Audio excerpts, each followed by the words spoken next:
Hey, I don't have it. I don't have it. Where's my bell? We always start off with a good ding, but I guess we're not dinging tonight.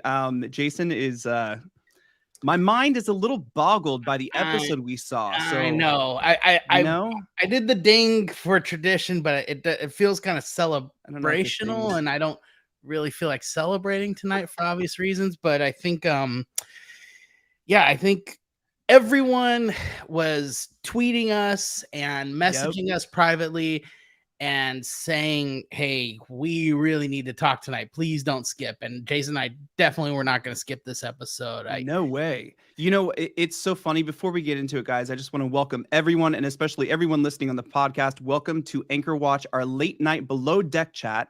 Every Tuesday night, 11 p.m. It's our late night chat. We take over and we do Anchor Watch. So Josh and I take over Adam's channel.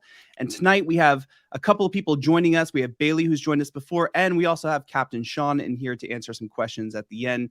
So this is crazy. Before we get started, let's bring up Bailey and let's jump straight into this, because how do you want to start this?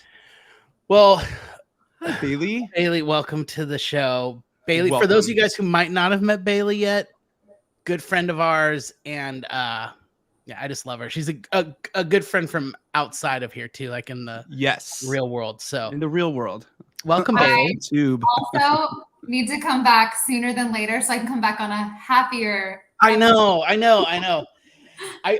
Jason. Like a little backstory. I was watching, and I know on the East Coast you were already asleep, and I'm watching like 10-ish at my time. And I turned to Natalie and I'm like, I don't know if just Jason and I should be handling this episode alone. So I was like, do you think Bailey's up? And Natalie's like, Bailey's fun and free. You know, it would be kind of weird just to have like two guys sitting here talking about, what we saw. I do have to say, the end of episode 6 going into 7, that right when we got the whole door slam from Luke, which we're going to get into, guys, we're going to slowly work our way there, get to the big talk of what everyone wants to talk about, what everyone's been talking about in the chat. I know everyone has their own opinions. We have our own opinions. Just keep it respectful, because in subjects like this, people like to get, to talk. So, and you know what? Everybody has the right to be passionate about this. Everyone has the right to voice their opinion. Just please voice it in a way that's open for others. But look, our group is really respectful. Even in our replay crew this week, again, I went through and I was answering you guys and stuff. Even when people differ in opinions or feel, opposite of how Jason and I might feel, you guys do a really good job of expressing it in a way that is open to dialogue, and I appreciate that. So 100%. And that's why we have Bailey on too, because we feel the same about her. So Bailey, thanks again for being here. Let's just jump right in, because we got 2 episodes. I was complaining about this 2-episode thing, like back when it was on sailing, but I'm actually enjoying watching 2 episodes a week of Down Under. Josh, are you still on the? I'm still on the give me 1 episode a week, except last night, and I was like, I could go for 3. I need to know what's going on. So. We need to see everything. I'm so glad that they had 2 hours for this particular situation, and there was like some sort of resolution, because to leave viewers hanging in that type of situation, if the door would have slammed and then we had to wait a week, I think hats off to production on not dragging something like that out, because it doesn't need to be. We need resolution now. 100%, Bailey. And it almost would have felt disgusting if it was used as a cliffhanger, like you would, starting a fight or something like that. It would have been really distasteful. So Bravo has not always done well, let's be honest, about handling some situations. Last night, I walked away feeling like Bravo team did well in handling this from in front of the camera and behind the camera. Hopefully others feel the same way. Guys, let us know in the live chat. We see you. I'm trying to pay attention to that. So, if we come across a subject, go ahead. We'll try to bring up your comment. I do have to agree, guys. The behavior we saw was unacceptable, disgusting. I also want to say this just kind of to pre-do this, because or to preempt this, Josh, because you just talked about how sometimes we don't always see Bravo take the right route. And I know in our group chats, in our live chats and stuff, Adam and I have brought this up so many times, just because we worked with all of the Vanderpump Rules people and all of those restaurants. And many times, production was behind or delayed, and in a delay, they could all be waiting at let's say they're filming at Pump or Sir. While they're delayed, production buys them rounds and rounds and rounds of drinks. Then right when everyone's a little ready to go, they start to turn on the cameras. So we've seen that before. And, I do understand, because I've seen a lot of people say, well, Bravo does this to young people. Bravo feeds them alcohol, puts them in these situations, and look. But I'm thinking to myself, aren't these people like older than 21 years old and have some kind of free will and choice in what they do and the decisions and choices they make? Let's not forget too, these are professionals working their profession. So these aren't kids at summer camp, 18 years old. So real quick, we had the super chat. Good morning, 5 a.m. I had to be here. I have zero tolerance for L&L. As a survivor of SA, I have so many thoughts and feelings. 100%. Sadly, I think you're not alone in this crowd, which really bums me out. But I thank you and appreciate you for coming on board and saying that. Thank you, TT Doll. We hope you're feeling good, feeling better. Did we read Brandy's super chat here really quick? We didn't grab Brandy's yet. Hold on a second, guys. Sorry for here we go. Brandy says, this is a very sensitive topic. As a survivor of SA, it was hard to watch. Thank God for Aesha and production. Thank you so much, Brandy, for your super chat and for your comment. I want to ask you a question, though. Do you think that as much as it was hard to watch, it was important to see the reaction of what happened? In what aspect? What do you mean? Just to see, just because we have watched Bravo kind of sometimes go the wrong route on decisions that they've made while filming. It's kind of nice to see production kind of step in. It's kind of nice to see Captain Jason make quick decisions. It's kind of nice to see Aesha really like take that leadership, position, which we didn't really see her do season 1.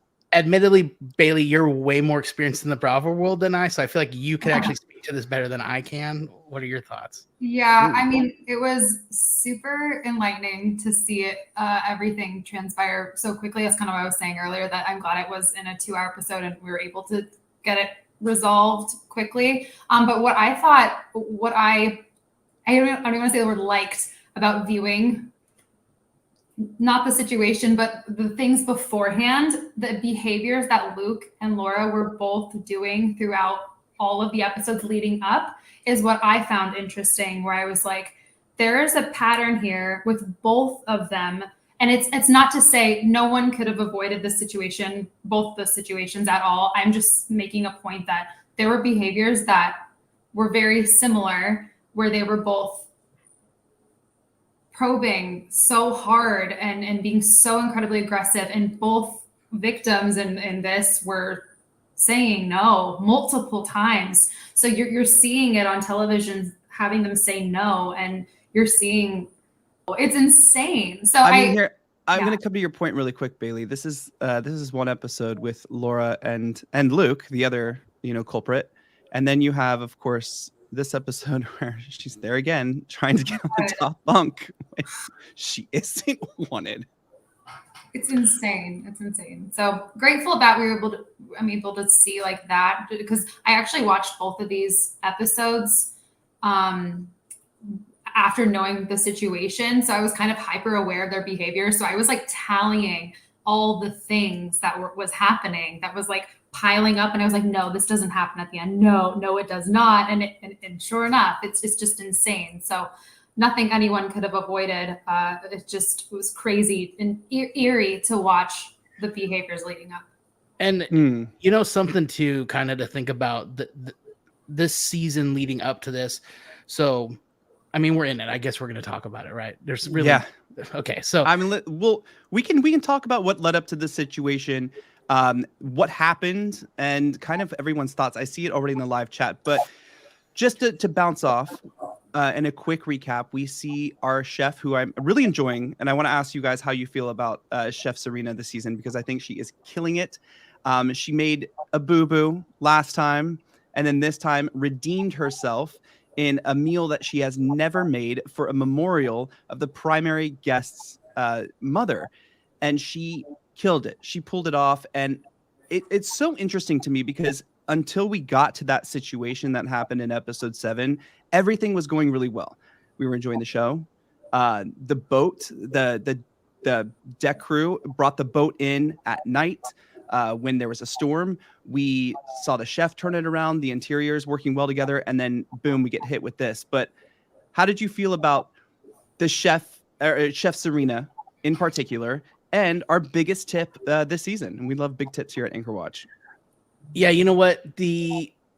So look, everyone makes mistakes, right? Like the chef, she made some mistakes. Admittedly, she didn't read preference sheet. She wasn't properly prepared. Everybody makes mistakes in their job. The difference to me, what makes a winner and a loser, is the acceptance of responsibility when somebody makes a mistake, how quickly they accept responsibility, and then how quickly they recover. Yeah. What I really like about her is before anyone else can say you messed up or, oh my gosh, you dropped the ball on that, she's saying it. She's pointing it out. She's saying, guys, I dropped the ball on that. I messed up. And then she takes it as a point of pride that I'm going to blow them away the next opportunity I get to make up for that. And to me, I'm like, yes, great chef, just great worker and team member in general. Bailey, what do you think? The accountability 100%. I love her going out in her tracksuit. I love her making the comment the last episode. I actually forgot I had a boyfriend. He was so boring. I adore her. She's fantastic. And I love her and Culver being flirty with each other. I think it's adorable. I love it. It's adorable, you get the exact opposite. Here's two people being completely respectful of one another, treating each other with dignity. And it's nice to watch. It's cute. It's 100%. That's what I was trying to kind of verbalize earlier, like watching the behaviors of their flirtation, and even Harry and Margot, he's putting the note under her pillow. It's adorable. It's playful. And then there's aggressors. It's so clear. So like as a viewer, it's just been interesting to see these two on either side. And while we're there, this is a point I was going to make before, and I think it's appropriate now before we go into the big discussion. But as far as the past goes, you can see Culver and Harry are both looking at these two women and treating them as like special people they aspire to spend time with and be close to. Like they're respecting the person. For Luke, we see a repeated, his actions are repeatedly just treating these women as complete objects to get what he wants in that hormonal moment. You know what I mean? Is there something that you have to have on your resume to be a bosun? Like I have to be like, what are we, Gary and Luke? Like even we have Joao coming in, who from Below Deck Med, and we're already getting previews of him like ripping through the ladies. It's like, this is not a good look. Yes. Not a good look. Some would call that small dick energy. Most people would call that small. You know what? It's so funny. If I could put all their photos up, I might imagine that they might be that small. I'm not sure. All right. So this episode, going into episode 7, which is where we see a lot of the revelation, but we see kind of episode 6 take a really, really dark and intense turn. It was really kind of troubling to watch because everyone just got home from this night out. Everyone is very drunk, not more than normal Below Deck crew drunk, but like really kind of more than normal. Natalie and I were talking about it. We were watching it and we're like, why are they so ripped? And if you saw, they kept ordering rounds of tequila shots, and hard liquor, fast and furious in a short amount of time, can really put you over the edge. Many of them, it seemed, were at like blackout. I mean, literally, Luke supposedly said later that he didn't remember. He blacked out. Margot blacked out. Like she was nurtured and carried up to her bed basically by the other gals and said, go to sleep. And, she doesn't even really remember the evening. And so it's like, it was just a bit It was crazy. It was a bit much. You know, I was shocked too. And Bailey, I want to know what you think about this. Like, Aesha's intuition, her like as a woman, saw something. Yeah. Did you see it on camera? 1000%. Let me tell you, there are two types of ladies in this world. So when I go out with my girlfriends, after a few margaritas, let's say, I go to the bathroom and there's usually other women in that bathroom. And most of them are adjusting my hair if I have something crazy. They're like, oh, you have toilet paper on your shoe. Oh my gosh, does anyone have a tampon? What have you? Those are called girls, okay? The other type of female is a Laura. They are not an ally. They don't look out for you. They're the one banging your boyfriend in front of you, okay? There are two types of women, and I saw Aesha be one, and I saw Laura be another. And I 100%. I mean, I wasn't there physically, right, to know like the Luke vibes. I'm sure she felt something like very different than what I like as a viewer I was watching. But even from a distance, based on what he was saying throughout the last few episodes, in the car, he was cuddling Margot, took off his shirt. I don't know if you guys noticed that. He took off his shirt in the back of the car while holding her. I was like, he also took it off on the dance floor before that. Like he kept taking his shirt off every basically after he put it on, he would then take it back off. I'm gonna put my shirt on, take it off, and be cool. So I also didn't love the position. You know, like I mean, they were both inebriated, so who knows? But the position that like she was in his lap in the van, and it's just like, why don't you just push her up, or like put her on your shoulder, or maybe not like in your crotch. And he was very comfortable with that, and that kind of gave me vibes. Like there were a few moments leading up to this that gave me like really bad vibes from Luke for sure. I don't know. Call me old fashioned. I'm the kind of guy who thinks it's fun when the girl's with it and wanting it. You know what I mean? Like I don't get this whole.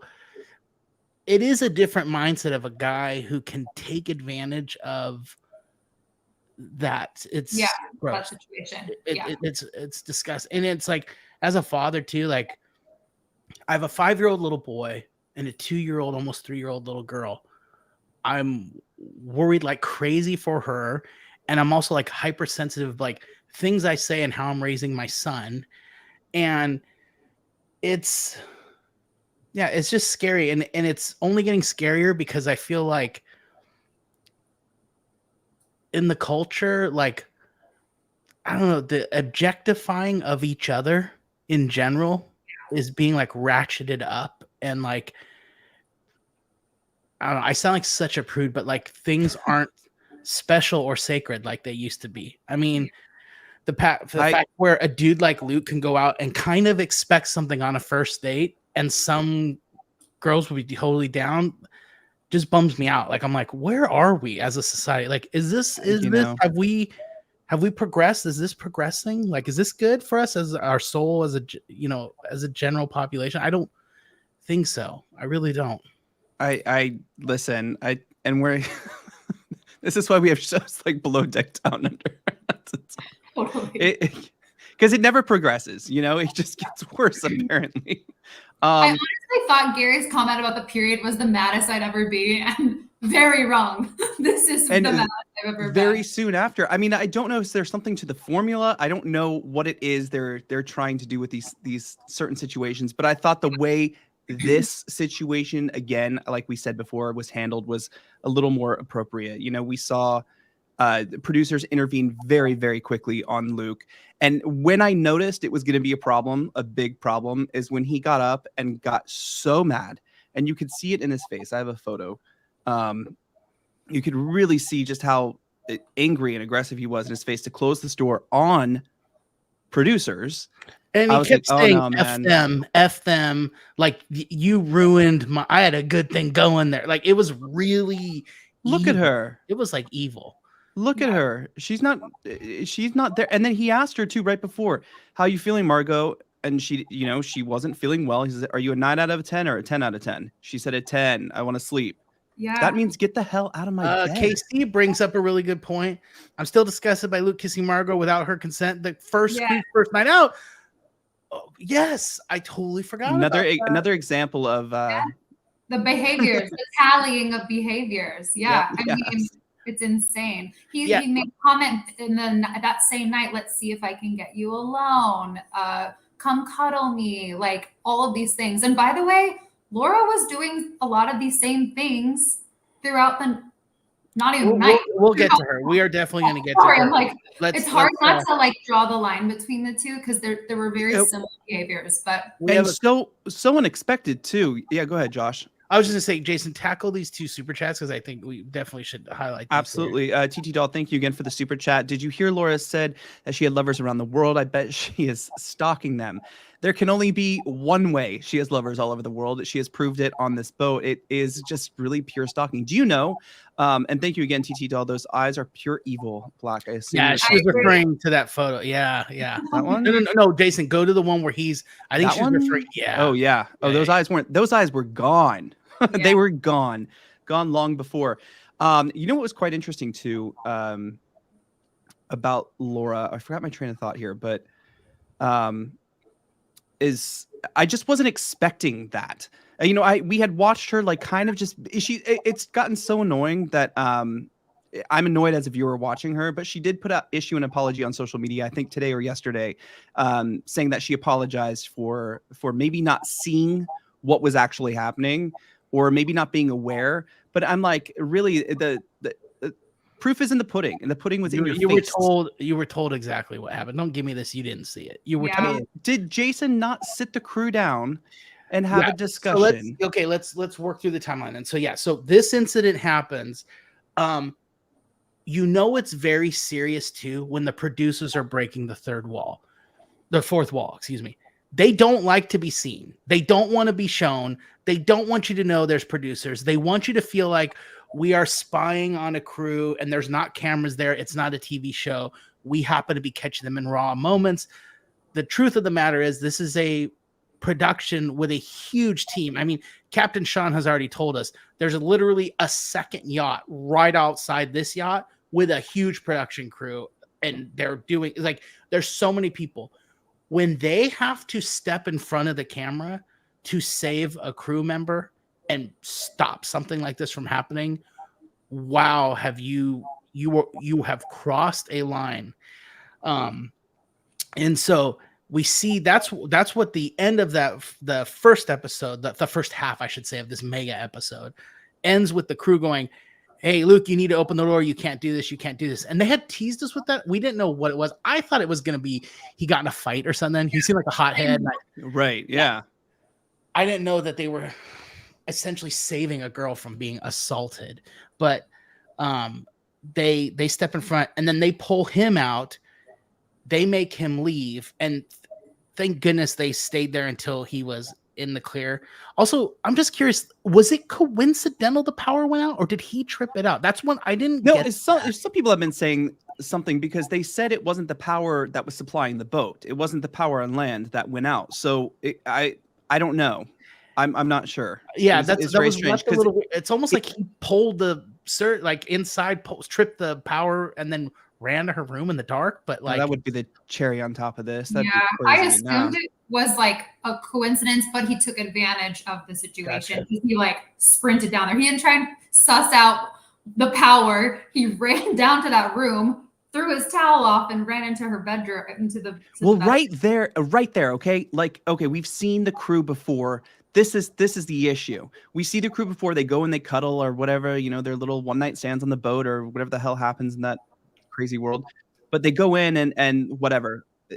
We don't see someone without permission just jumping naked into someone's bed. We haven't seen Margot and Luke in bed before. We don't know that they've had a relationship or had been that close before.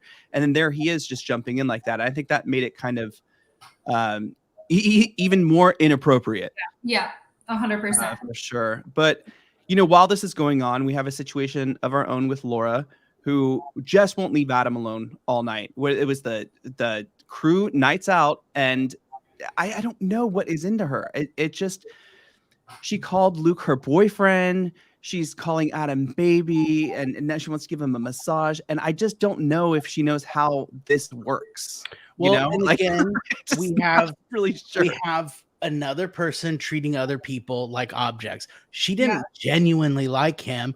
She went for him because Luke told her no, and it won't be told no, and will get what she wants. Like, so it had nothing to do with, wow, I had a genuinely good connection with this guy. I really like him. I think it's like, nope, it was like, I will get what I want. And so if not you, then now you. And it's like, I mean, how do you saw that after when she was like, oh, Luke would have hopped on my bed, I would have been like, let's go, baby. It wasn't about the person. It's not ever about the person.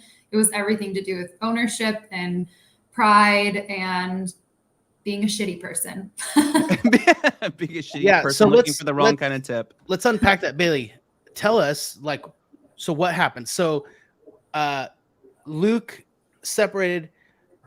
Aesha goes to Captain Jason, says, hey, I need to talk to you, tells him what happened.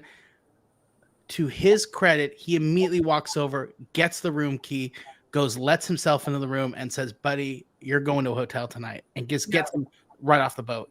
No hesitation. No, what should we do? You're still a danger. Gets him off the boat. And I'm going to rush through this because I want Bailey to talk about what Laura now said, but like, so gets him off the boat. Next morning, texts him and goes, hey, bud, come back to the boat so we can talk. Keeps the crew together, and he brings them together and says, hey, something went on. He will no longer be with us. Doesn't let him make contact with the crew, which I appreciated. Yes. Talked to him separately and said, pack your shit and go. And so you're gone. Sends him off. The crew now has this discussion. They've been told, hey, it wasn't her fault. This is what happened, blah, blah, blah. Then it leads us to what we think now is they're going to get ready for charter, and it's going to be smooth sailing ahead. And that's where we have this conversation you alluded to, Bailey. So why don't you kind of fill us in there of what happened, what went down?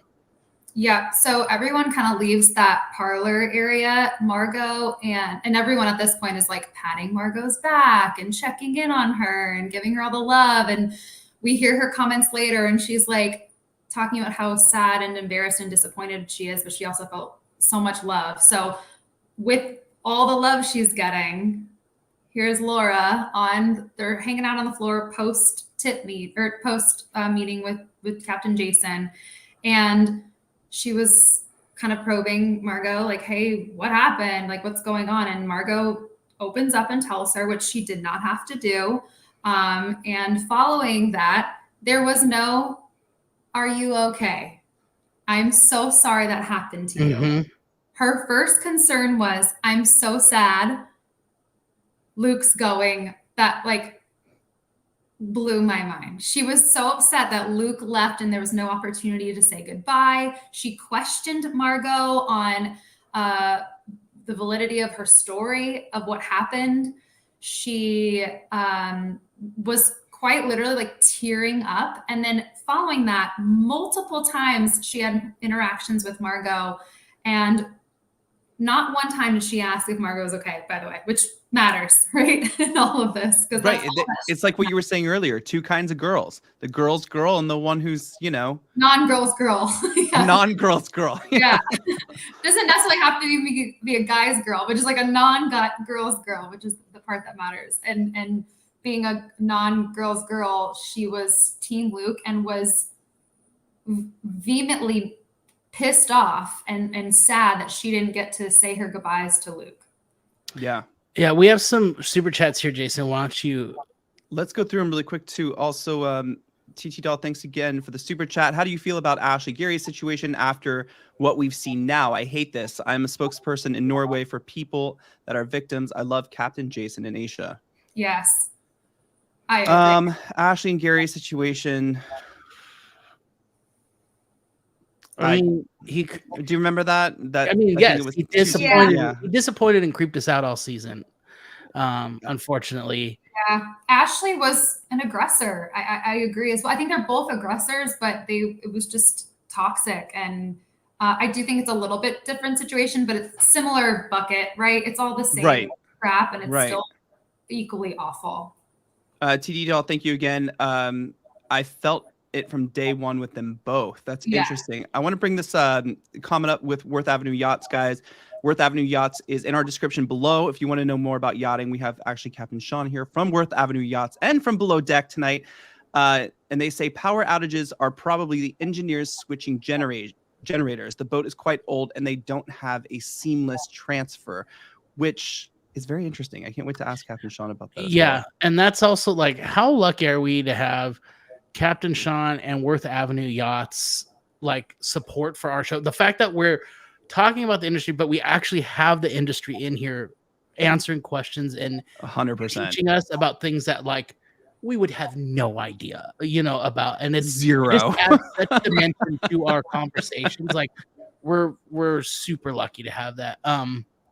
Absolutely. And then this one is from Angelique, who's one of our members. Surprised this made it to film. Bravo making a point. I think, so this is the same producer. I think her name is Nadia, and I'm blanking on her last name, who does Below Deck Med as well. She usually does produce some really good shows. But yeah, I think it just needed to be seen. I think Bravo can't ignore some of the things that have happened in the past and with past shows. Norma, thanks again for the super chat. Laura was upset, Luke, because she was guilty herself. It's like looking at yourself in the mirror. Absolutely. Also too, she from the get-go seemed to have a very twisted view of relationships and sexuality, and you don't say. Yeah. It was so here we go. Actually, can we talk about heroes for a second and pull her back up? Yes, let's talk about some heroes. Like we said, earlier, Aesha had this intuition, and Bailey, like you said, you saw it on camera. I don't think I saw it. I thought I saw it, but I wasn't sure. So that's why I wanted to ask you. But this was quick work, and this is someone who is aware. This is also someone that I didn't know how she would really be as a Chief Stew when she came on season 1, and she had iffy moments, but I really feel like Aesha has found her footing as Chief Stew. What are your thoughts, guys? Well, thanks Cindy for pointing this out. You guys, thanks so much for watching. You guys are the best. And yeah, if you guys want to tip us or contribute, all you gotta do is hit the like button. You don't have to do anything else. That little like button does wonders in the YouTube algorithm and stuff.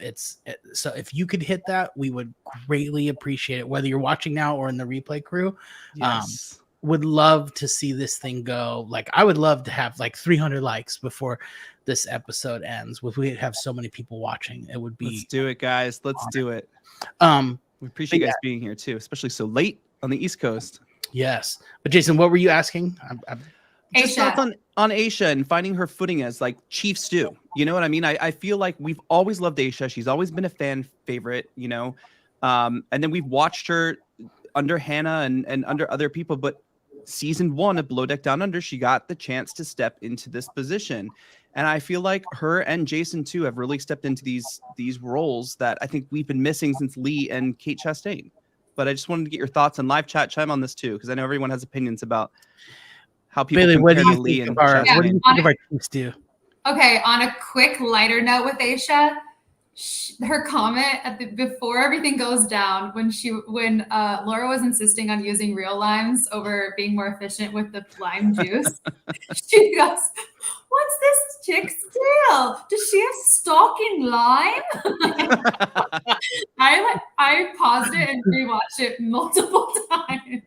Yeah, it's so funny, like working in the hospitality industry before too. It's like you really want to be efficient, especially after the first like 2 drinks. They're not going to know if you're sitting there squeezing the lime or not. Like, do it for yourself if you want, but like the drinks got to get out. On a lighter note, I love her. She's funny. She's adorable. She is an incredible leader. I mean, she's proven that multiple times, but especially this last episode. How quick she was to react in every situation that she was in, every conversation. She asked Laura to leave at one point when she was trying to talk to Margot one-on-one. It's just with such finesse. And I would be her. I would work on her team any day. Okay. I would. She's great.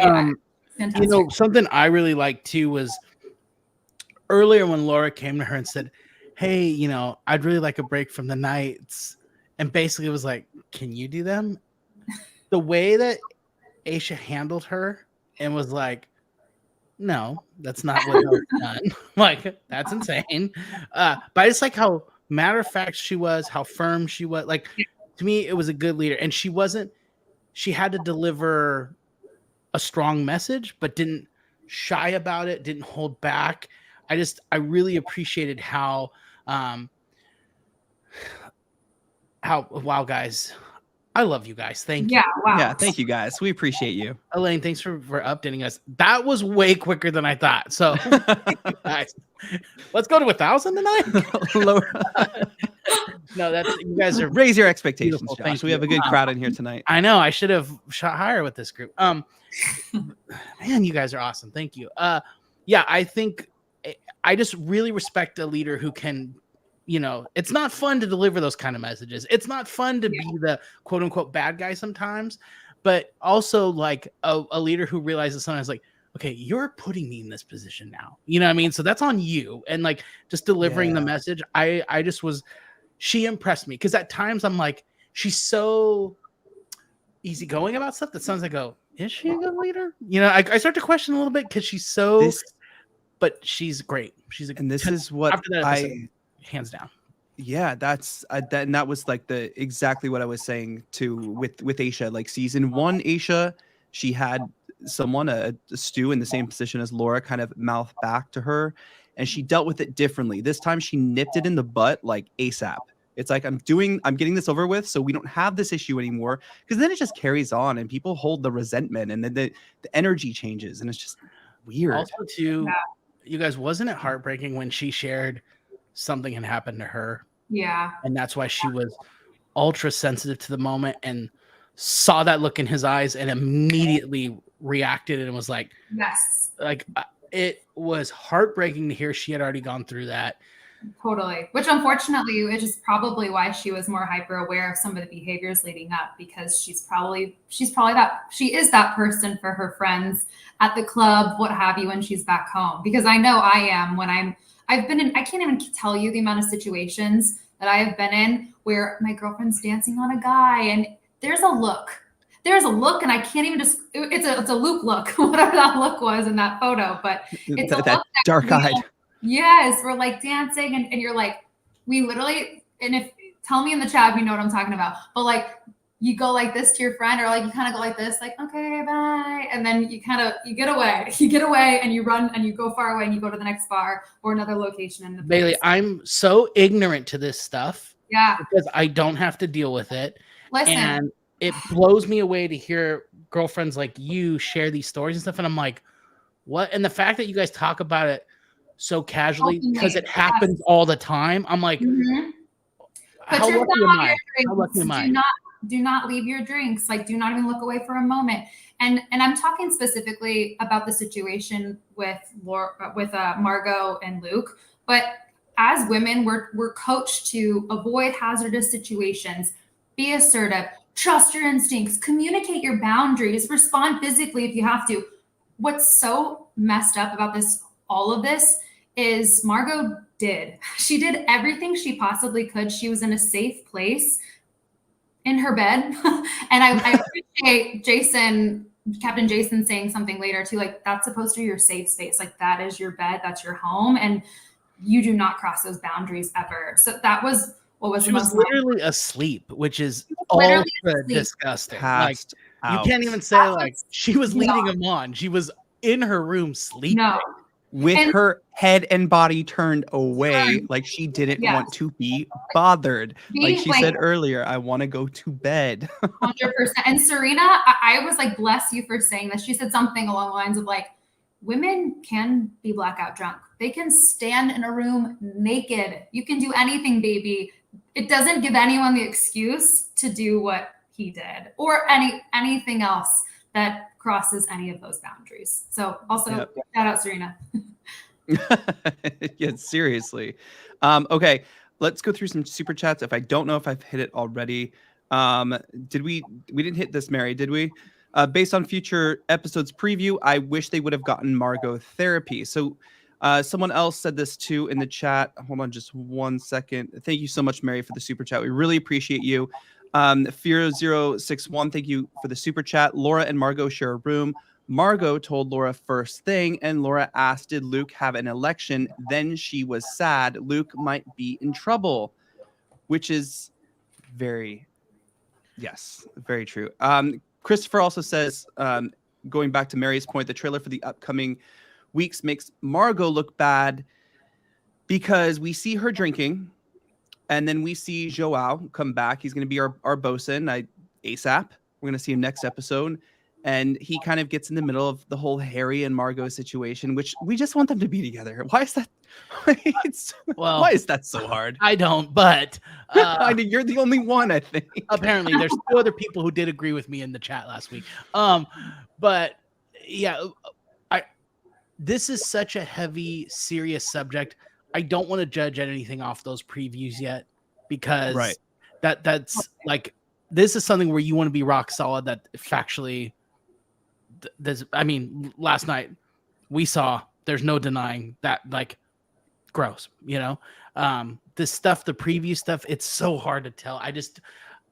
Especially when we start, you never know. They drag you in. Yeah. You know what I mean? And I use this comparison all the time, Bailey. Since you're an avid Bravo watcher, and I know, sometimes I'll like talk to you about other shows. Yeah. But don't you feel like sometimes, like, it's like they do with the previews. They like give you this preview and you're expecting all of this. Like when sometimes Andy Cohen, love him to death, but he promises like the best reunion you've ever seen. And it's just a drag. You're sitting there like falling asleep, So we don't know if they're putting that preview right here to make us think she's going to look bad. And at the same time, I feel like Bailey too, if you agree, like we got to give her a break. Yeah. I mean, 100%. She's not like, she's just a girl. Like, she's working and on a boat, and she just happened to be in this situation. She didn't ask for any of this. So like, for us to have all these eyes on her now, like, she can't fuck up. Like, why? Like, what do you mean? Like, she's just like existing. She's having this much of a pina colada. Everyone's allowed to be sloppy. Everyone's allowed to make out with the wrong person and do stupid shit. It's when you go over the line and you are putting yourself on someone when that was not intended or asked for it. That's when we're in a totally different world. And it's like, yeah, who knows? Maybe Margot does some completely stupid crap coming down the episodes, and she can. You know what I mean? As long as she isn't inflicting her stupid choices on someone else, then we're fine. You know what I mean? Like, we all do dumb stuff. Thank God I grew up in a time when the smartphone didn't come out till I was like mid-adult, and I'm so glad. Like, I'm so glad no crap is around from my high school days and my early 20s and stuff. I did a lot of dumb crap. I'm glad it's not documented, so. Totally. All right. Oh, I have a question though. What is with this carafe of red wine that sits next to this sink? And is it crew wine? Like we've seen Laura go up to it, we've seen Margot go up to it. And it's like, is this like, is it like a soap dispenser? Like, are we supposed to be washing hands with the wine? What's going on? Yeah, it is weird. Supposed to be. I just can't. It's too much. I want, before we bring Captain Sean on, because I don't want to make him wait too long to come on, I want to ask everyone in the live chat and Bailey, Josh, what do we have to look forward to? What do we think right now? Thank you, Carolyn, for the love. Carolyn's just showing us love. Right Carolyn, thank you so much for the super chat. What are we looking forward to with this mid-season trailer, with all of this more drama coming up? And guys, right now, I know everyone knows this, but Below Deck for a long time has been the highest rated show on Bravo. Currently, it is still the highest rated show on Bravo, even with Below Deck Down Under being new and moving to Bravo. I do want to say that the whole God, it left my head. Start talking again, Jason. It'll come. Was it the wine? I was going to say something about the the wine. Okay, thank you. It's connected to the wine. Some people. I was right. Actually, I hate to admit it, but maybe. The wine thing actually got me thinking, because the wine is very accessible to the crew, which made me think. I was reading some comments from some people online, who seemed to infer that this was possibly manufactured by the production crew. That's a very cynical way of looking at this. If this was now, do I think reality shows make alcohol available, and do I think there's some nudging from production crews to enhance some of the drama and stuff?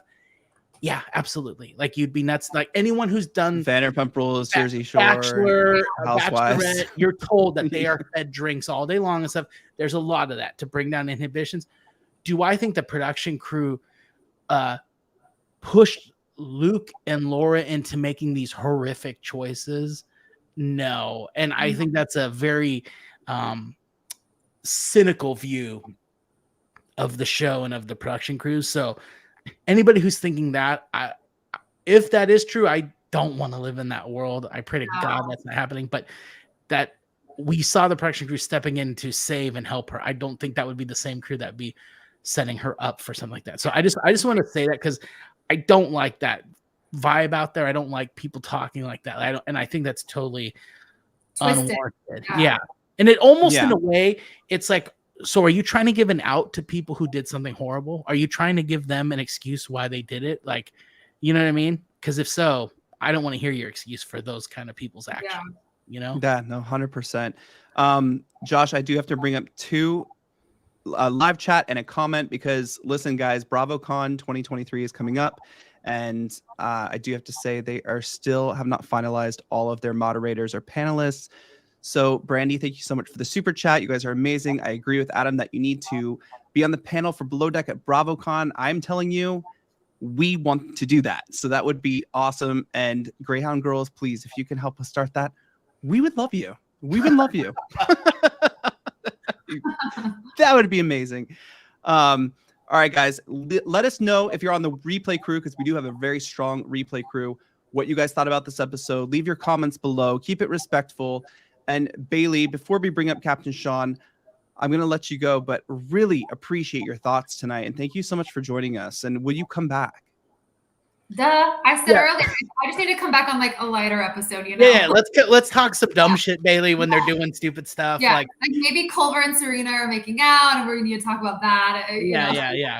Someone's putting a cake in each other's face or something. Yeah, let's definitely do. And Bailey, just thank you. Like, thanks for being a friend too, who I could immediately think I'm gonna go, who could I have a serious conversation about this with? Like, it's just, your friendship means a lot. And the fact that I can think of you at times like that, like, we work together. So I'm going to need you to do some extra stuff for me at work, Bailey, but I'm greasing you up. Right on top of that. Right on top of that, Rose. Rose, right, I didn't say the name. I almost said Riz. I was like, that's not right. It's Rose. It's Rose. Yeah. Don't tell Mom the babysitter's dead. No, it's pretty awesome. Thanks for having a platform to talk about this. So appreciate y'all. Thank you. It was fun. Thank you, Bailey. We will see you next time. Bailey. And Captain Sean, here you go.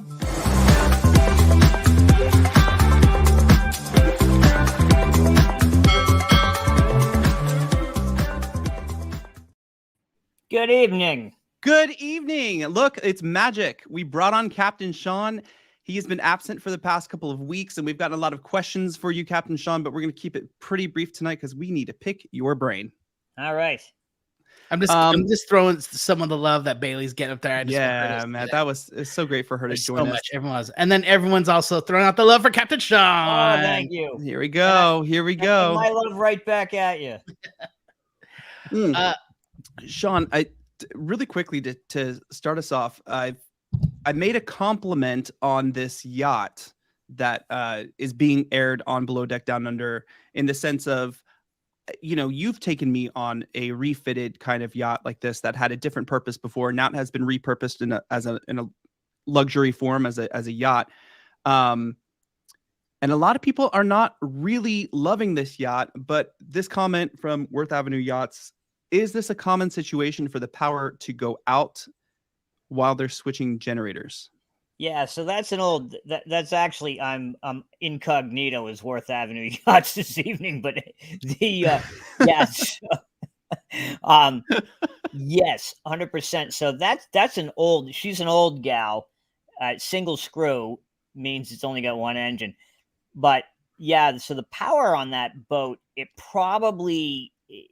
it's not the best switching gear. It's old school. So you literally have to sometimes power the boat down so you can switch over the generators. And the timing was about right. It was probably late at night. The crew was back.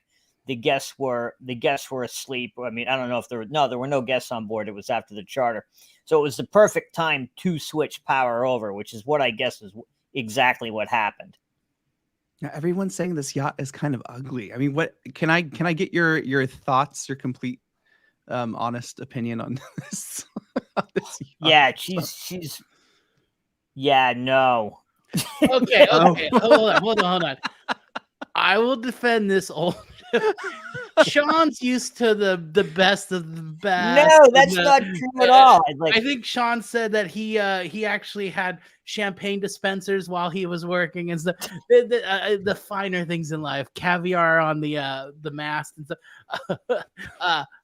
What kind of yacht is that? Like I read Asteria, the one like Jason, the one that you and I were on in New York. I mean, she was built in 1969 and as a converted tug. The oldest boat I ran was built in 1911, so I don't mind the old girls. The boats. Yeah, no. I don't like the paint job on her. No, a little rough. Do you think that it would have been more? It seems like Below Deck Down Under is it got its second season, and this is just me kind of speculating. You know, the first one, the Thalassa that they had last year, it was fine, but it wasn't like up to par. And I feel like they just gave them like, here, just take this. Are there not good? What happened? So what happened with those boats? It was Below Deck was looking for a boat that they could use in Australia for Below Deck Down Under, and there's just not a lot of boats down there. And there weren't a lot of boats. Well, I take that back. There are boats down there, but a lot of them are really expensive, and they've got a budget that they have to pay for the boat. In the Med, there's a lot more boats to choose from, which is why they could use boats that they have. And the same with Below Deck Caribbean. There's a lot more boats there. Australia, there's just not the selection. Oh, that's interesting to know. Courtney had a quick question for you. Can you retrofit a ship this old to have an additional engine, or is it? Well, yeah. I mean, you can do right. You want to throw enough money at it, absolutely.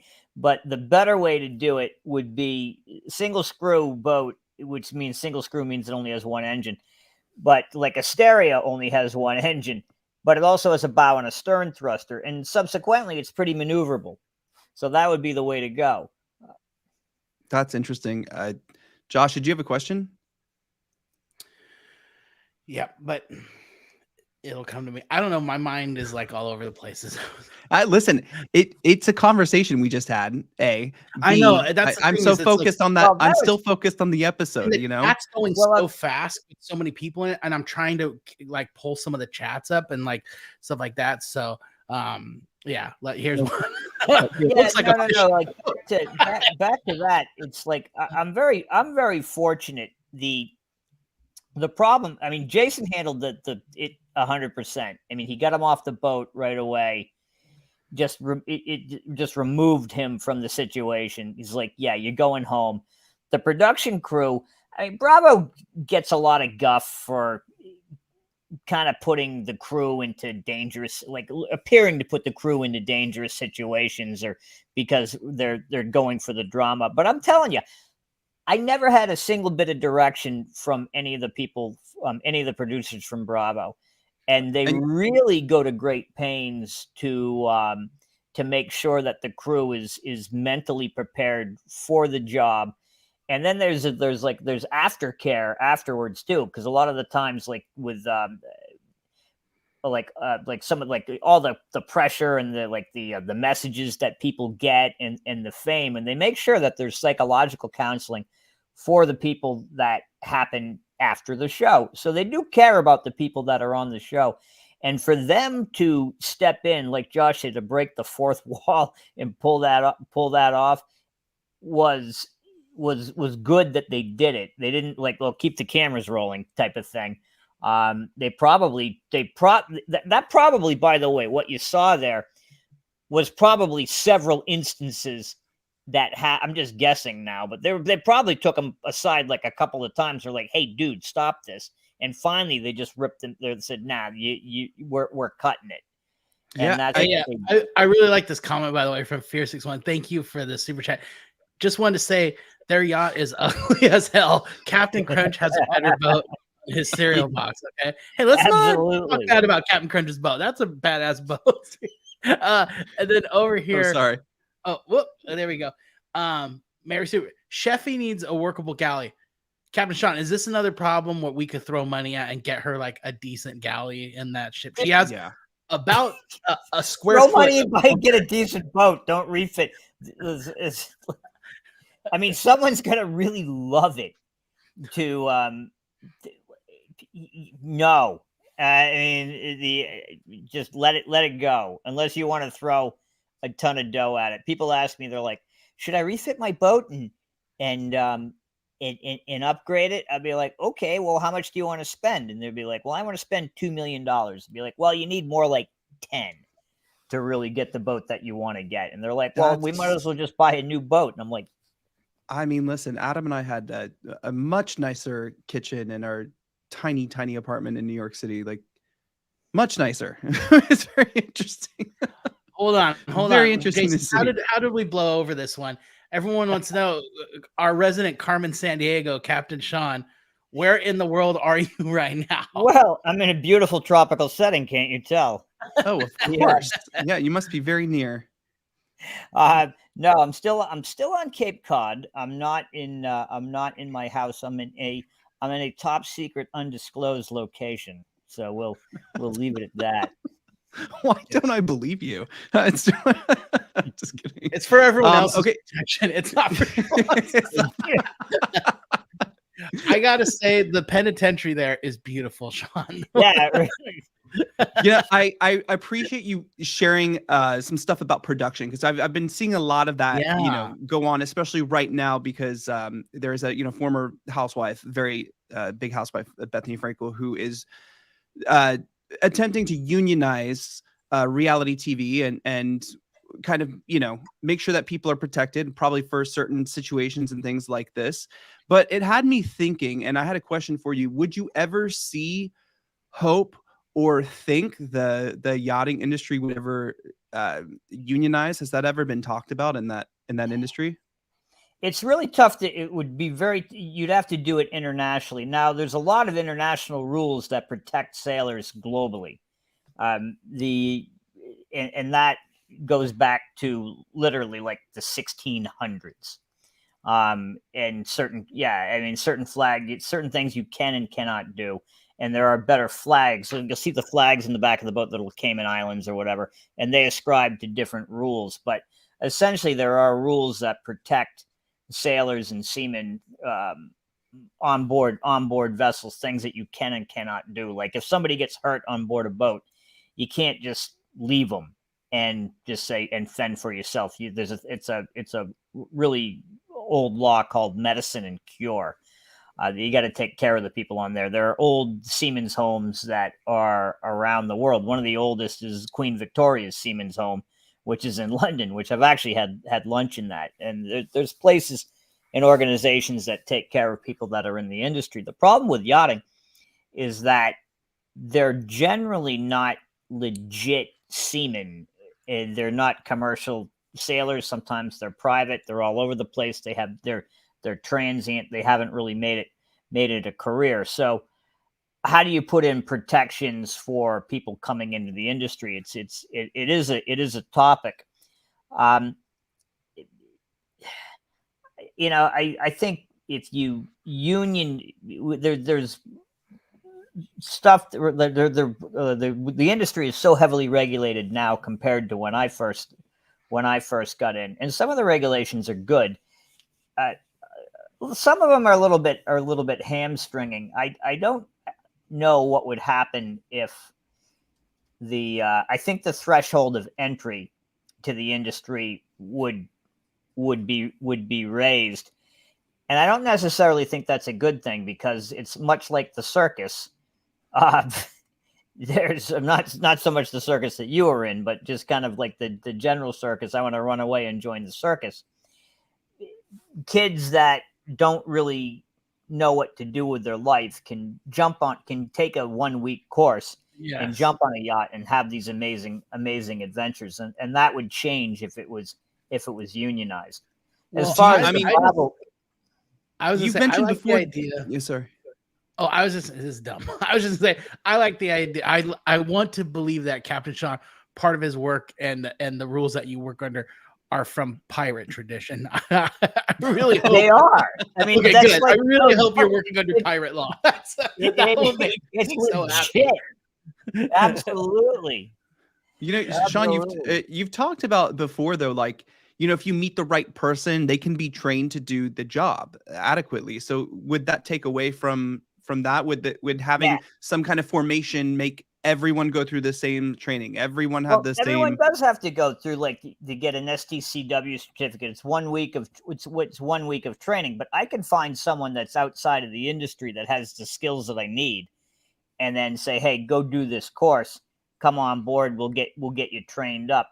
And I've had amazing crew come out of that type of you talked to Jason and I for possible upcoming projects of us going through certain training so we could assist with certain aspects and stuff, which so if idiots like us could figure it out, if Sean thinks we can pass a course, then good Lord, what's out on the waters, you know? Sean, since we've been on for an hour and it's kind of late tonight, I have one more question. So sure. I apologize. And no.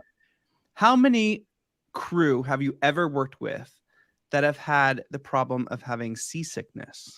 Yes. I'm wondering if it's common in the industry. Oh, yeah, it depends. I've had some people that just get miserable on board the boat. For the most part, though, I don't think there was, it has to be really rough before like the crew starts to fade. My theory with seasickness is, there you go. My theory on seasickness is that if you have a job and you have something to do, then you're less prone to getting seasick. So that was, but I've been lucky. Hasn't been a whole lot of people. I mean, because even like doing that Atlantic crossing can get kind of rough from what I've heard, but I know you've done many crossings in many different places. So I could only imagine. I mean, Jason, this is a pretty important one. This is Kay. Thank you for sending this. Captain Sean, I'm sure you were listening to our conversation we were having. Yeah, I did. And I read several accounts on it, and then I tuned in. So 100% how I would have handled it. I would have fired them both. And that would just no. I mean, the same Captain, thing. Are you right along with Captain Jason? Like he handled it the exact way you would have. He handled it 100%. Yeah, 100%. I've been really fortunate. And again, Jason's doesn't have any control over the hiring process. Yeah. But I've had some amazing crews and worked with some amazing men and women. And I'll tell you, the men on board my boat always looked after the stews, or the other women that were on board the vessel, and they looked after them like big brothers. They really did. It was none of that would happen. You know, it's funny. It's I've had relationships that blossomed on board the boat, but it would be there's the kind of the drunken hookups were really more like the guys just making sure that they were holding their hair while they or they were just doing something stupid and they put them to bed. But it was I've never had that type of problem. I've had problems that some of my crew have been assaulted off the boat by other people, and those were some very serious situations that we had to deal with, and it was really horrific. I mean, Bailey said something about one of the you got to be careful about getting somebody slipping something into their drink. And I had a very close friend of mine. She was a chief stew. She got roofied and was sexually assaulted in a port. So that stuff does happen, and you got to be as a captain. You've got to be have the type of relationship where your crew can feel comfortable enough to come to you and talk to you if they've had those particular problems, and 100% know that they have that you as a captain have their back and will help them make the right decisions and do the right things. And Captain Sean, I'm curious. This is a great question from Sadie here. I'm curious if those two can get jobs after this. I mean, let's face it. This is the biggest and maybe only show about yachting in the world, and it's broadcast everywhere. How hard would it be to land a job after? They're done. There's nobody. I was going to ask, because isn't there kind of a thing in the yachting industry, or it was, maybe not anymore, where, you know, below deck would ruin your career? Like, I know they told Sandy that. I know you got advice before going on the show, you know, briefly. How do you feel about that? Yeah, there was that's changed a bit. Yeah. The show has become much more mainstream, but you still can't be stupid. You know, Rachel had her episodes on camera, but Rachel's still an outstanding chef, and she played to the cameras and stuff, and she had her bit of mayhem, but she's also got a very good reputation within the industry of when she gets on board a boat, she does a great job and produces a great product. And there's people on board that love having her. It's a real plus. She's like, oh, you were on below deck. I mean, just the other day I was on board a boat and some people recognized me and they wanted to come up and hang out with me. So it hasn't been for me. It hasn't been a negative experience at all. For them, it's going to be, you know, where do you go from there? You know, I was stalking actually Luke's social media earlier to see like what he's doing. He was in Iraq, he was in Syria, he was in like traveling like the Middle East, like just kind of out in the middle of nowhere, probably because that's where you need to be right now. Well, and you know, Jason, we talked about how these are filmed so far ahead. Could you imagine being him, knowing about a year from now, shit's gonna go down and the whole world's gonna see me do something really dumb, and how then do you prepare for that? When that first episode comes on, when that second episode comes on, and you know it's coming. I mean, what the hell do you do? You know what I mean? Like what? Just because you know, just for anyone who doesn't know, that Below Deck Down Under season 2 was filmed almost, I think, before season 1 came out. Below Deck Med, we said this last week, has been filmed, completed, wrapped since before last year's BravoCon. So they film ahead. Below Deck is just the content king right now. Yeah, what was I going to say? You know, like Heather took a left turn on and then was really slammed in social media and stuff and everything. And I don't think Heather was a racist. I think she was just being, and that was I think it was a dumb thing for her to do. But that's going to follow her around forever, you know, right. And she's got work. And that was the one thing that I made sure that when I was on board that boat, I tried not to do anything stupid. But that, again, those guys, it is going to be, the internet never forgets. So it never forgets. And you don't want to be like, hey, you're that girl from Below Deck. Oh, you're that girl from Below Deck. You don't want to be that girl from Below Deck. You want to be, oh, you're the girl from Below Deck. You know, the chef who's a little cray and drinks a little bit, but really makes great food. Not the girl who says things they shouldn't. 100%. I've always wondered about that. This is a great question. Casey is asking, do you think Luke and Laura will be invited to the reunion? And to be honest, I don't know. Do you think they'll be invited? Yes, I think they'll be invited. I think Bravo will go. Will they show up? Hey, morons, would you like to come back and try to talk your way out of this and say even more dumb stuff? Absolutely. They are in the business of getting eyeballs, right? And they know that would drive ratings. Would these morons show up? I don't know. I think Luke had a lot of regret the next day. Well, Laura, I think if Laura was so clueless. I don't even think she realized what she did. She just clued in. She just clued in on her social media. She just saw the episode. Then, I don't think she clued in. I think she was just paying lip service. She was just, oh, I guess I should write this. Blah, blah.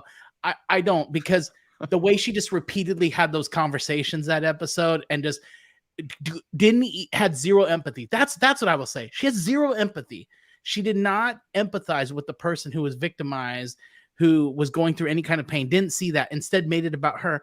Oh, I wanted to say goodbye. I think he should have had it because I would have liked him around more. I would have taken care of him. I would have welcomed him into my bed because I'm a horny, monster.